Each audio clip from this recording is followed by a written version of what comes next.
எது நாய் குணம் அப்படிங்கிறத ஒரு குட்டி கதை மூலமாக பார்த்துடலாம். ஒரு வேடன் ஒரு கழுகை பிடிச்சி அதோட ரெக்கையெல்லாம் வெட்டி கட்டி போட்டிருந்துருக்கான்.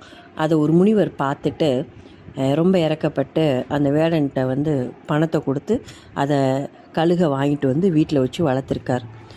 கொஞ்ச நாளில் அந்த கழுகுக்கு ரெக்கையெல்லாம் முளைச்ச உடனே அந்த முனிவர் அதை பறக்க அனுமதித்து நீ பறந்து போயிருன்னு விட்டுட்டார். அப்படி அந்த கழுகு பறந்து போகிறப்ப அது கண்ணில் ஒரு முயல் பட்டிருக்கு. உடனே அந்த முயலை எடுத்துகிட்டு அந்த கழுகு முனிவர்கிட்ட கொடுத்துருக்கு. அது தன்னுடைய நன்றி கடனாக அந்த முனிவருக்கு அதை கொடுத்துருக்கு. அது அங்கேருந்து ஒரு நாய் பார்த்துட்டு அந்த கழுகிட்ட கேட்டிருக்கு, நீ ஏன் இந்த முனிவர்கிட்ட போய் இந்த முயலை கொடுத்துருக்க, நீ வேஸ்ட் பண்ணிட்ட. ஏன்னா முனிவர் உன்னை திரும்பலாம் பிடிக்க மாட்டார், ஆனால் வேடன் உன்னை திரும்ப பிடிக்க வாய்ப்பு இருக்குது.